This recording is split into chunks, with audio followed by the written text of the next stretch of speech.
수요예배 시작하겠습니다. 찬송가 430장 찬송 부르겠습니다.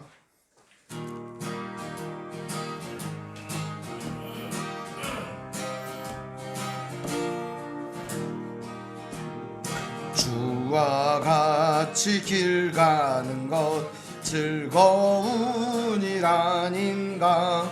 우리 주님 걸어가신 발자취를 밟겠네. 한 걸음 한 걸음 주 예수와 함께 날마다 우리 걸어가리. 어린아이 같은 우리 미련하고 약하나 주의 손에 이끌리어 생명길로 가겠네. 한 걸음 주 예수와 함께 날마다 우리 걸어가리. 꽃이 피는 들판이나 험한 골짜기라도 주가 인도하는 대로 주와 같이 가겠네. 한 걸음 주 예수와 함께 날마다 우리 걸어가리. 옛 선지자 에녹같이 우리들도 천국에 들려 올라갈 때까지 주와 같이 가겠네. 한 걸음 주 예수와 함께 날마다 우리 걸어가. 한 걸음 주 예수와 함께 날마다 우리 걸어가리.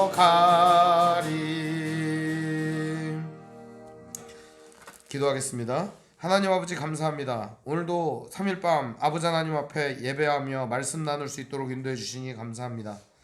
우리들의 영혼과 우리들의 마음을 주님께서 주관하여 주시사 하나님께서 우리 안에 심어 놓으신 선하고 아름다움들이 자라나 꽃이 피고 열매가 열리게 하여 주시옵시고, 우리들의 삶을 통하여 주님의 거룩한 뜻이 나타나게 하여 주시옵시고, 하나님 나라와 영광이 드러나게 하여 주시고, 아버지 하나님의 놀라운 은혜가 이 세상 가운데 전파되게 하여 주시옵소서.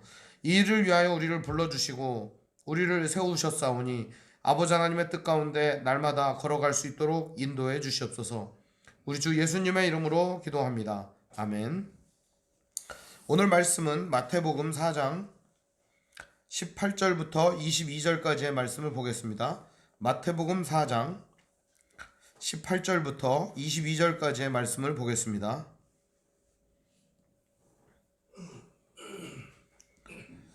제가 읽겠습니다. 갈릴리 해변에 다니시다가 두 형제 곧 베드로라 하는 시몬과 그의 형제 안드레가 바다에 금을 던지는 것을 보시니 그들은 어부라. 말씀하시되 나를 따라오라. 내가 너희를 사람을 낚는 어부가 되게 하리라 하시니 그들이 곧 그물을 버려두고 예수를 따르니라. 거기서도 가시다가 다른 두 형제 곧 세베대의 아들 야고보와 그의 형제 요한이 그의 아버지 세베대와 함께 배에서 금을 깁는 것을 보시고 부르시니 그들이 곧 배와 아버지를 버려두고 예수를 따르니라. 아멘. 오늘 말씀의 제목은 버려두고 예수를 따르니라 라는 제목으로 말씀의 은혜를 나누겠습니다. 버려두고 예수를 따르니라. 예수님은 이 땅에 오셔서 원하시는 것이 두 가지가 있었습니다. 하나는 하나님의 나라가 이 땅에 이루어지는 것이었습니다. 또 한 가지는 사람들이 하나님의 사랑을 깨닫기를 원하셨습니다. 결국에 두 가지가 하나의 의미인데요. 사람들이 하나님의 사랑을 알게 되면 하나님의 나라를 갈망하게 되고 열망하게 되고 이 땅에 이루어가게 될 겁니다. 또 사람들이 하나님의 나라가 위대하고 귀한 나라라는 걸 깨닫게 되면 하나님 아버지의 사랑이 어떠한지도 알게 될 것입니다. 오늘 우리들의 인생도 마찬가지입니다. 이유를 알지 못하고 뜻을 몰랐을 때는 헤매고 방황하게 됩니다. 그러나 목적과 이유와 뜻을 알게 되면 절대 방황하지 않습니다. 내비게이션으로 목적지를 찍고 나서 목적지를 가게 되면 절대 흔들리지 않는 것처럼 우리 인생에도 반드시 목적이 있고 그것을 우리가 이루어야 될 책임이 있다는 사실입니다. 그것이 무엇인가? 바로 오늘 예수님께서 제자들을 부르신 이유라고 믿습니다. 오늘 함께 예수님께서 이 제자들을 부르시는 장면들을 통하여 하나님의 은혜를 함께 나누는 시간 됐으면 좋겠습니다. 먼저 예수님께서는 지난 시간에 세례 요한의 죽음을 통하여 사역의 시작을 알리셨습니다. 그리고 사역을 시작하시면서 주신 말씀이 매우 간단한 말씀이었습니다. 회개하라, 천국이 가까이 왔느니라 라는 단순하고 아주 간단한 메시지였습니다. 회개라고 하는 것은 하나님께서 뜻하신 그 길을 따라 먼저 걸어가는 것을 의미합니다. 지금까지 가던 잘못된 길을 돌이켜 원점으로 와서 다시 하나님의 뜻 가운데 걸어가는 것, 회개라고 합니다. 메타노이아라고 합니다. 돌이킴을 의미하는 것입니다. 단순히 눈물을 흘리고 단순히 자복을 하는 데에서 그치는 것이 아니라 행동을 바꾸고 삶을 바꾸고 인생의 방향을 바꾸는 이야기를 회개라고 합니다. 그래서 회개를 통하여 이들은 변화된 삶을 살고 그 다음 예수님께서는 천국이 가까이 왔느니라 라고 말씀하셨습니다. 가까이 왔느니라 라는 말은 천국이 완전히 왔다는 말일까요? 아직 오지 않았다는 말일까요? 가까이 왔다는 말은 오지 않았다라고 하는 의미로도 쓰일 수 있지만 이미 왔다라고 하는 의미로도 쓸 수도 있습니다. 그런데요, 가까이 왔다라고 하는 의미는 우리가 이루어 나가야 될 책임이 있다라고 우리가 지난 시간 살펴보았습니다. 예수님께서는 이 천국을 이루어야 될 책임이 우리들에게 있다고 말씀해 주시는 것입니다. 하나님의 나라, 하나님의 거룩한 뜻, 누가 이루어야 될까요? 바로 이 하나님의 사랑을 알고 하나님의 귀한 뜻을 깨닫는 사람만이 이 일에 합당한 사람들이 되는 것입니다. 성경은 그런 사람들을 성도라고 말합니다. 그리고 이 성도들, 그들을 성경은 제자라고도 말합니다. 그리고 성경은 이런 사람들을 가리켜서 하나님의 거룩하신 뜻을 행하는 사도, 교사, 목사, 선지자 이렇게 직분을 부르기도 합니다. 이 시대의 모든 성도들은 사도적 어떻게 보면 책임을 가지고 있고 선지자적인 책임도 가지고 있습니다. 오늘 그래서 우리들에게는 하나님의 나라와 영광을 위하여 살아가야 될 책임이 있습니다. 예수님은 그런데 이때 당시에 제자를 삼고 이 위대한 하나님의 나라를 전하기 위하여 누구를 부르면 좋을까요? 여러분 같으면 이 하나님의 거룩하신 뜻, 위대하신 뜻을 전하고 이 하나님의 영광스러운 이 나라를 드러내기 위해서 어떤 사람이 세워지면 가장 좋을까요, 여러분? 우리가 생각할 때 이런 거를 전하기 위해서 적합한 인물들이 몇 있습니다. 누굴까요? 대통령이라든지 뭐 국회의원이라든지 혹은 BTS 같이 유명한 가수라든지 혹은 사회적으로다가 굉장히 유명하거나 저명한 인사를 부른다든지 이런 사람들을 갖다가 횟가닥 회개시켜가지고 그런 사람들에게 복음을 전하게 하면 엄청 쉽지 않겠습니까? 근데 예수님이 처음 사람을 불렀는데 예수님이 부르신 사람들은 그런 사람들이 아니었다는 사실입니다. 우리의 예상을 깨는 거죠. 예수님이 만약에 이 천국 복음을 진짜 효과적으로 전하려면 바리새인이나 서기관이나 율법학자나 사두개인이나 당시 오피니언 리더들을 불러서 그들을 회개시켜서 그들에게 복음을 장착시켜 세상을 변화시키게 했으면 될 겁니다. 그러나 예수님은 하필 어부를 부르셨다는 사실입니다. 왜 어부를 부르셨을까요? 오늘 말씀은 이렇게 시작합니다. 18절 보면 갈릴리 해변에 다니시다가, 이 갈릴리 해변에 다니시다가 라는 말은 무슨 말이냐면 갈릴리 해변을 이렇게 조망하셨다는 겁니다. 바닷가, 해변, 그러니까 이 갈릴리라고 하는 게 티베리우스 황제에게 헌정한 바다다. 그래서 디베리오 바다라고도 말합니다. 혹은 갈릴리를 갖다가 빈민들이 많이 살기 때문에 그냥 비꼬는 말로다가 갈릴리 그렇게 말을 하기도 합니다. 갈릴리라는 말은 가난한 사람, 빈민들, 무식한 사람들이 사는 동네다, 그런 의미의 뜻입니다. 그리고 여기를 갖다가 갈릴리 바다라고도 하지만 뭐 이걸 겟네사렛 호수라고도 말합니다. 긴네렛이라고도 말하고 게네사렛이라고도 말합니다. 나사렛과 가까이 있고 그러한 사람들이 어울려 사는 곳이다 라고 하는 의미이기도 합니다. 한마디로 말하면 갈릴리나 긴네렛이나 게네사렛이라는 이름은 좋은 이름은 아닙니다. 오히려 디베리오 바다라고 하면은 티베리우스 황제에게 헌정한 곳이다 라고 하는 의미를 지니니까 훨씬 더 명예가 있어 보이고 훨씬 더 이름나 보이지 않겠습니까? 그렇죠? 우리 동네 이렇게 오다 보면은 온조왕 사당이 있습니다. 저 직산에 온조왕 사당이 있어요. 뭐 있어 보이지 않습니까? 왕사당도 있고 막. 그러니까 가보면 굉장히 초라합니다. 우스워요. 무슨 왕사당이 그렇게 조그맣고 그래요. 별거 아닙니다. 그리고 그 왕들이 마시던 우물이 여기 산직촌이라고 옆 동네에 있는데 그 우물을 갖다 진왕정이라고 합니다. 그래서 여기 이제 왕들이 태어난다 막 이런 소문도 있고 막 옛날에 그랬었는데 왕은커녕 뭐 유명한 사람 하나도 안 나오는 것 같습니다. 중요한 거는 이런 사람들이 나오는 데를 갖다 선택을 하면 좋을 텐데 하필 예수님이 선택한 곳은 어디였어요? 가난하고 무식한 사람들이 있다라고 하는 어부들의 마을 갈릴리를 선택했다는 사실입니다. 갈릴리 해변을 두루 살펴보셨습니다. 그러면 여러분이 만약에 그런 비린내 나는 마을을 두루 살펴보았으면은 어떤 결론을 내렸겠습니까?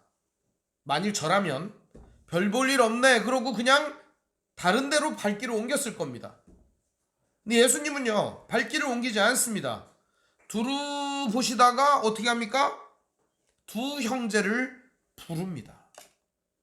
두 형제 보면은 18절 보면은 두 형제 곧 베드로라는 시몬과 그의 형제 안드레가 바다에 금을 던지는 것을 보시니 그들은 어부라.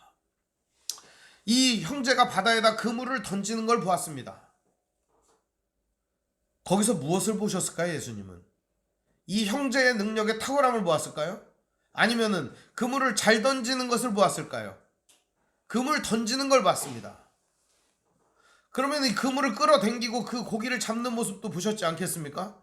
예수님께서는 이 베드로와 안드레의 그물 던지는 모습을 보셨습니다. 또 뒤로 조금만 가보면은 세베대의 두 아들인 야고보와 요한을 보면서는 그물을 깁는 모습을 보시고 그들을 불러주십니다. 그물을 깁는 사람, 그물을 던지는 사람, 아마도 제자들 중에는 그물을 던지는 사람도 필요하고 깁는 사람도 필요했던 것 같습니다. 그런 의미로 봤을 때 예수님은 전도를 잘할 사람, 뚝심 있게 자기의 일을 잘할 사람을 부르지 않았나 라고 하는 생각도 듭니다. 그러나 그렇게만 본다면 굳이 어부가 아니라 바느질 잘하는 사람 부르는 게 낫지 않겠습니까? 그게 아닙니다. 오늘 이야기는 배경이 예레미야서 16장을 배경으로 하고 있습니다. 우리 한번 살펴볼까요? 예레미야서 16장을 한번 보겠습니다.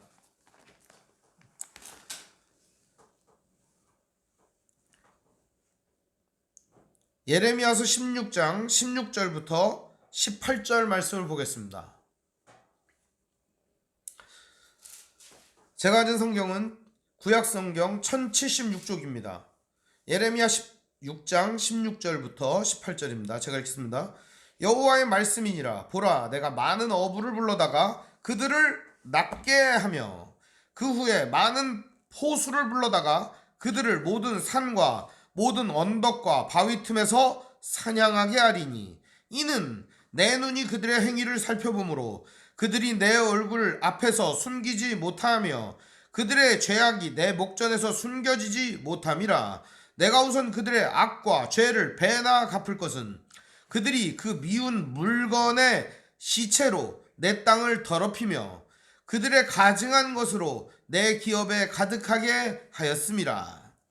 무슨 말이냐면 하나님께서는 어부와 포수를 이용해서 싹쓸이를 하시겠다는 겁니다. 하나님을 배반하고 우상숭배를 하는 이 사람들을 어부나 포수처럼 새를 끌어잡는 것처럼 물고기를 끌어잡는 것처럼 끌어다가 심판하고 죽이겠다라고 얘기하는 겁니다.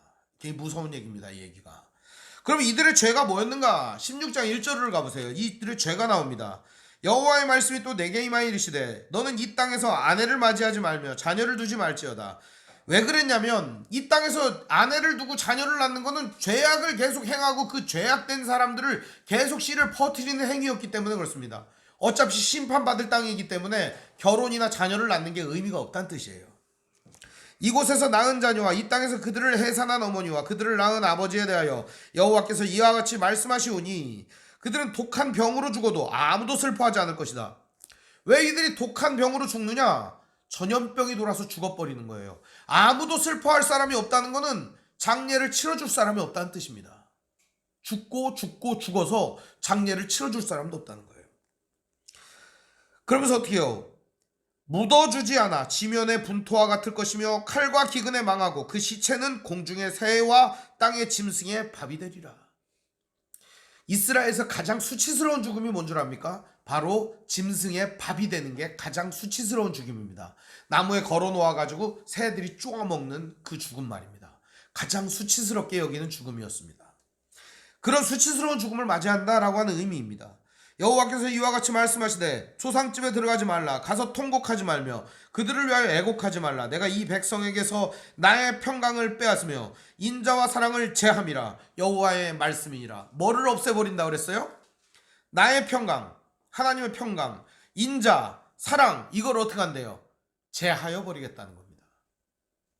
근데 예수님은요 반대로 사람을 낚는 어부가 되게 하리라 라는 선언을 이들에게 해주십니다. 예레미야의 말씀과 어떤 관계가 있을까요?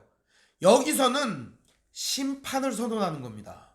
하나님의 말씀을 거부하고 우상숭배를 하며 하나님을 떠났던 사람들, 하나님을 삶의 자리에서 치워버렸던 이 사람들에게 다시금 기회를 주시는 것입니다. 그게 바로 예수님께서 이 어부들을 부르신 이유입니다. 바로 이 예레미야의 성경 말씀을 응하게 하기 위해서 이 어부들을 불러 사역을 시키는 것입니다. 그러면서 하나님께서는 이 어부들을 통하여 또 포수들을 통하여 이 사역을 진행하시는데 하나님은 싹쓸이를 해버리는 겁니다. 근데 이유가 무엇인가? 바로 14절에 그 이유가 나오는데요. 예레미야 16장 14절에 보면은 여호와의 말씀이니라. 그러나 보라 날이 이르리니 다시는 이스라엘 자손을 애굽 땅에서 인도하여 내신 여호와께서 살아계심을 두고 맹세하지 아니하고 이스라엘 자손을 북방 땅과 그 쫓겨났던 모든 나라에서 인도하여 내신 여호와께서 살아계심을 두고 맹세하리라. 내가 그들을 그들의 조상들에게 준 그들의 땅으로 인도하여 드리리라. 하나님께서는요 결국에는 회복을 시키고 포로가 귀환할 것을 말씀하셨지만 먼저 뭐를 선언하신 거예요? 그 뒤에 16절부터 보면 심판에 대한 이야기가 나오는 거예요. 심판 이후에 회복이 있음을 얘기해주고 있는 겁니다. 그럼 이제 심판이 어떻게 됐어요? 이제 이후에 예레미야 성경 이 이후에 17장, 18장, 19장 쭉 넘어가면서 토기장의 비유와 안식일의 비유를 쭉 이야기하면서 하나님 무슨 얘기를 하는 거예요? 심판이 임해버리는 거죠. 실제로 그들이 바벨론으로 포로로 끌려갔다가 다시 돌아오게 됩니다. 그리고 나서 예수님이 어부의 이야기를 하는 겁니다. 그럼 이 어부는 어떤 어부냐 이거죠. 지금처럼 싹쓸이를 해가지고 바벨론이라든지 페르시아의 포로나 노예로 끌고 가는 그런 어부가 아니라 사람을 낚는 어부가 되겠다는 겁니다. 무슨 얘기냐면 하나님 나라의 복음을 전파하는 자로, 즉 회개와 용서와 자비와 인애를 전하는 사람으로 하나님이 이들을 세우시겠다라는 것입니다. 좀 이해가 안 됩니다. 왜 이해가 안 되냐? 부른 사람들은 전부 다 모질한 인간들이었기 때문입니다. 베드로 어떻습니까? 성격이 불같습니다. 성질이 더러워요. 어디서 골라도 이런 인간을 골랐나 모르겠습니다. 그냥 뭔만 하면 그냥 승질을 버럭버럭 내지를 않는가, 아니면은 예수님이 잡혀가는 순간에도 나는 절대 배신하지 않겠다 그러면서 큰 소리는 땅땅 쳐놓고 지가 제일 먼저 배신을 하고 도망을 가질 않나. 그리고 칼은 준비해놨다가 칼이 있습니다. 그래 됐다 임마. 예수님이 이렇게 얘기하지 않습니까? 칼 꺼내가지고 그냥 귀를 팍 자르질 않나. 뒤에 나오는 요한과 야고보는 더합니다. 이놈들은 별명이 뭔지 아세요? 보아너게입니다. 우레의 아들. 네, 말이 좋아 우레의 아들이지. 천둥치는 놈들 그런 뜻이에요. 왜 별명이 천둥치는 놈들이겠어요? 천둥 벌거숭이 같이 아주 그냥 여기서나 저기서나 막 큰 소리 지르고 쌈박질하고 그러기 때문에 얘네들을 당할 자들이 없었던 거예요. 나이도 어리기도 했지만 정말 천방지축이었던 거죠. 하나님은 오늘 예수 그리스도를 통하여 왜 이런 사람들을 제자로 불러들이는 것일까요? 이유는 매우 간단합니다. 이유는 매우 간단합니다. 오히려 바리새인이나 서기관이나 율법사나 이런 대단한 사람을 불러다가 복음을 전했더라면 이 복음은 오늘 우리에게까지 전달되지 않았을지 모릅니다. 그러나 복음은 연약한 사람들, 어떻게 보면 세상에서 무시당하고 만물의 찌꺼기처럼 여겨지는 그런 사람들을 불러다가 복음을 전하게 하셨던 것입니다. 우리나라도 복음이 처음 전해질 때 이 복음이 노비들로부터 복음이 전해졌음을 알 수 있습니다. 천하디 천한 장사치들, 백정들, 마부들 그런 사람들에게 복음이 먼저 전해졌습니다. 관리로는 역관들, 그러니까는 중국을 드나들었던 사람들, 통역관들, 그들을 통해서 쪽복음이 들어오고 성경이 들어오게 되었던 겁니다.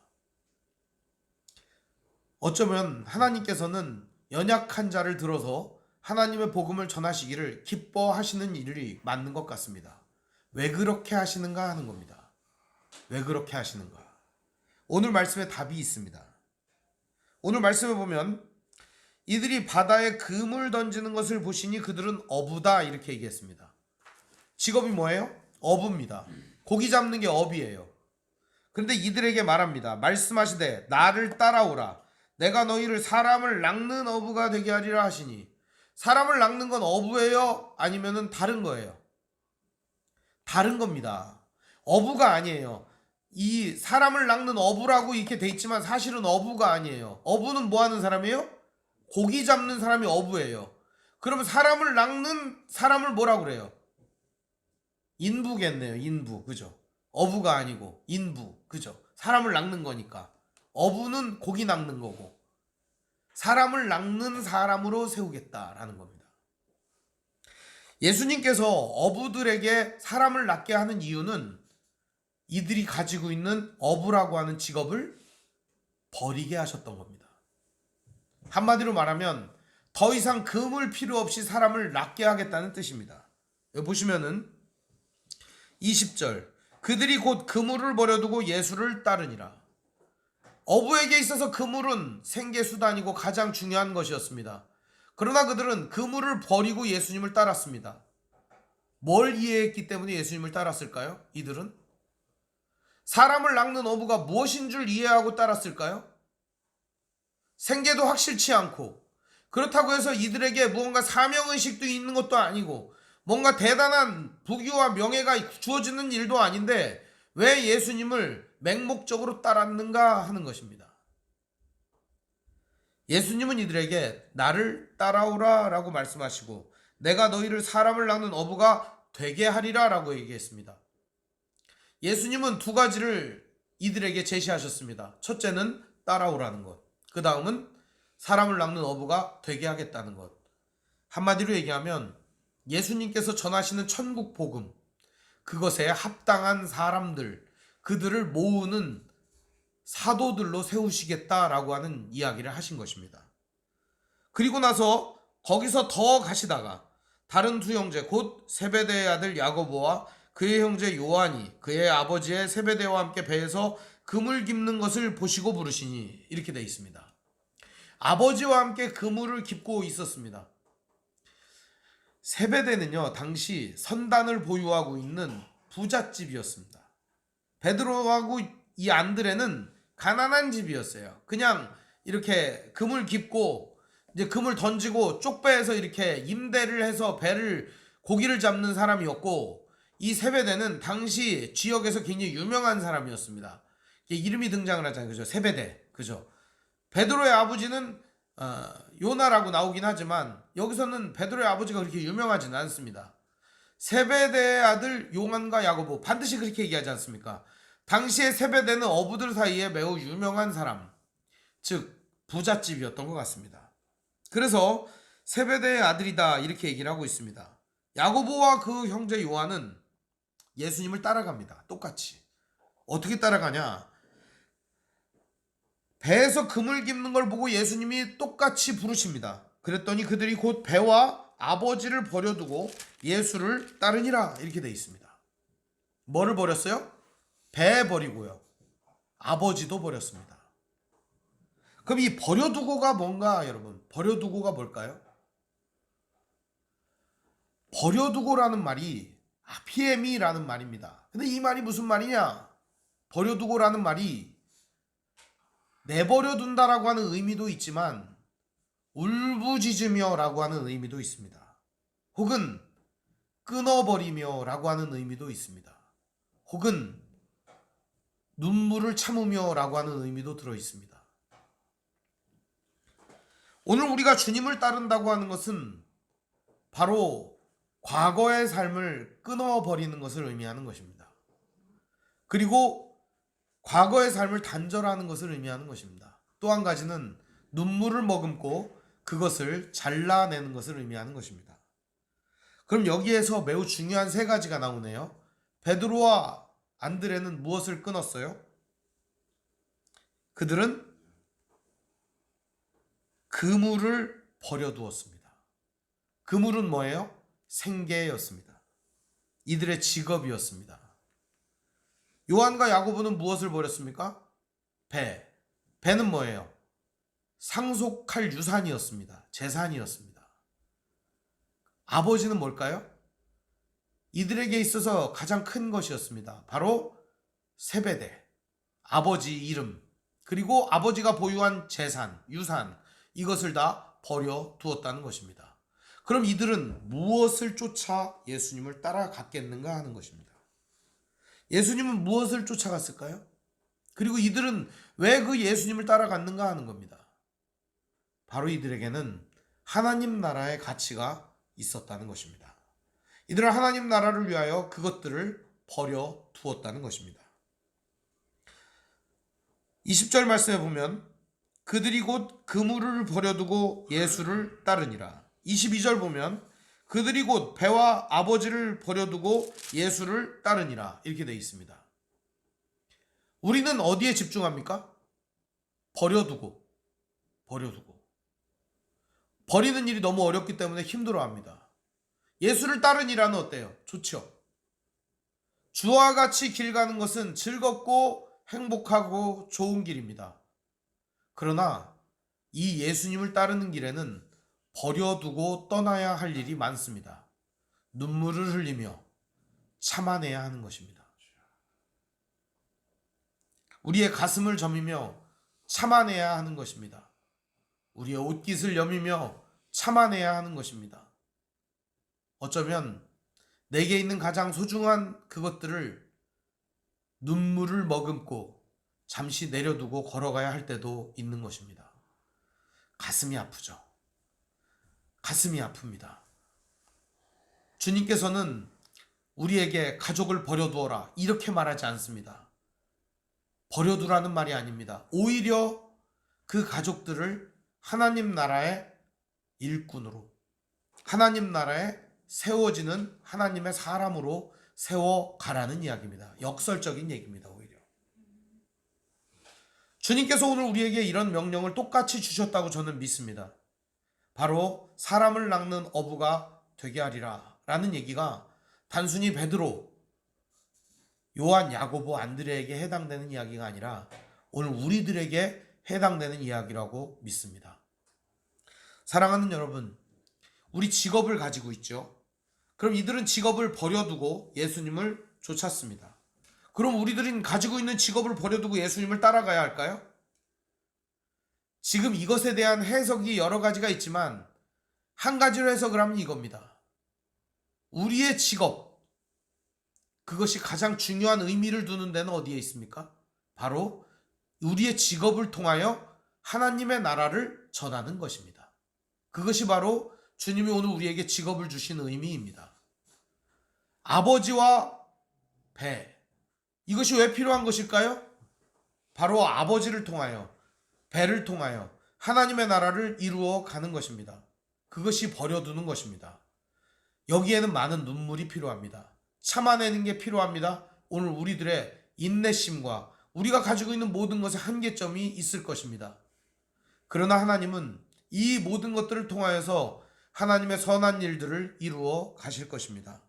사랑하는 성도 여러분, 주님께서는 불가능한 일을 우리에게 지시하시고 불가능한 일을 명령하시는 것이 아닙니다. 예수님께서는 그렇게 하셨습니다. 예수님께서는 자기의 모든 삶을 오로지 가족과 부모님을 위하여 헌신했습니다. 그리고 공생의 3년 동안 사역을 하셨습니다. 그 기간에도 부모와 형제를 저버리지 않았습니다. 그리고 예수님께서는 십자가상에서 마지막 죽음을 당하실 때조차도 어머니를 포기하지 않았습니다. 요한에게 어머니를 의탁하시고 육신의 어머니를 의탁하신 후 숨을 거두셨습니다. 오늘 우리에게 있어서 형제들을 버리라고 하는 의미가 아닙니다. 절대 오해하시면 안 됩니다. 오히려 형제들을 세워, 가족을 세워 하나님의 거룩한 뜻을 가정을 통하여, 나의 삶을 통하여 드러내는 것입니다. 이것이 바로 온전한 하나님의 뜻인 것입니다. 이걸 우리가 온전히 이해하기 위해서는 5장의 말씀을 이해하면 좋은데, 5장에는 산상수훈이 등장을 합니다. 5장에서 7장까지 등장한 이 산상수훈은 바로 하나님의 나라를 어떻게 이루어가며 그 하나님의 나라가 어떻게 펼쳐지는 것인지에 대한 이야기가 등장하기 때문입니다. 사랑하는 성도 여러분, 오늘 여러분에게 있어서 버려두어야 될 것들이 무엇이 있을까요? 실제로 가족을 버리고 직업을 버리란 얘기가 아니라 우리에게 있어서 버려두어야 될 것들이 굉장히 많습니다. 그게 뭐죠? 못된 습관들입니다. 불신앙적인 마음들입니다. 여러 갈래로 갈라진 마음들일 것입니다. 하나님 앞에서 다른 것들이 내 삶의 주인이 되게 만드는 것일 것입니다. 바로 예레미야의 어부들을 통하여 하나님이 심판하신다는 이야기, 그 이야기가 어부들을 통하여 다시 구원의 메시지를 전하는 하나님의 뜻이 오늘 이 말씀에 오롯이 담겨 있는 것입니다. 하나님께서는 이제 평강을 주실 것입니다. 인애와 자비로 오늘 이 세상을 변화시켜 주실 것입니다. 오늘 이 세상을 변화시켜 나가는 우리 모두가 되었으면 좋겠습니다. 하나님의 나라를 이루어감에 있어서 우리 삶에 있는 더러운 것들과 못된 것들과 잘못된 것들을 내려놓고 주님을 따르는 귀한 형제자매들 되시기를 주님의 이름으로 축원드립니다. 기도하겠습니다. 사랑과 은혜가 풍성하신 아버지 하나님, 은혜와 사랑을 감사드립니다. 오늘 우리들은 가지고 있는 것이 너무나 많습니다. 무거워 주님을 따르지 못할 때가 많습니다.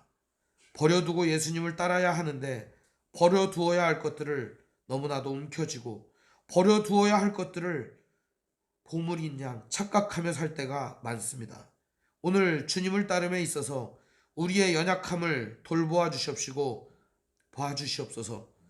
이제 주님을 온전히 따를 수 있도록 우리에게 있는 무거운 것들과 죄악들을 벗어버릴 수 있도록 인도해 주시옵소서. 오직 주님을 따르며 순종하며 하나님의 거룩한 뜻을 이루어 나가는 믿음의 형제자매들 될 수 있도록 인도하여 주옵소서. 우리 주 예수님의 이름으로 기도합니다. 아멘. 교회 소식을 알려드리겠습니다. 오늘 함께 예배하신 모든 분들 주님의 이름으로 환영합니다. 하나님 말씀인 성경을 가까이 두고 매일 읽으시고 기도로 하나님과 교제하시고 말씀대로 사랑하며 사시기를 바랍니다. 목회자의 경건을 위해 기도하시기를 바랍니다. 정치 지도자들과 남북관계를 위해서 기도하시기를 바랍니다. 가난한 자들과 소외된 자들을 도우며 기도하시기를 바랍니다. 선교사님과 가족을 위해서 기도하시기를 바랍니다. 아픔과 고통 중에 있는 성도를 위해 기도하시기를 바랍니다. 코로나19로 인하여 어려움 당하며 고통당하는 분들을 위하여 기도합시다. 사순절 기간입니다. 주님을 묵상하며 몸과 마음을 정화하는 시간을 가지면 좋겠습니다. 헌금은 온라인으로 드리시길 바랍니다. 주기도문으로 마치겠습니다. 하늘에 계신 우리 아버지, 아버지 이름을 거룩하게 하시며 아버지의 나라가 오게 하시며 아버지의 뜻이 하늘에서와 같이 땅에서도 이루어지게 하소서. 오늘 우리에게 일용할 양식을 주시고 우리가 우리에게 잘못한 사람을 용서하여 준 것 같이 우리 죄를 용서하여 주시고 우리를 시험에 빠지지 않게 하시고 악에서 구하소서. 나라와 권능과 영광이 영원히 아버지의 것입니다. 아멘.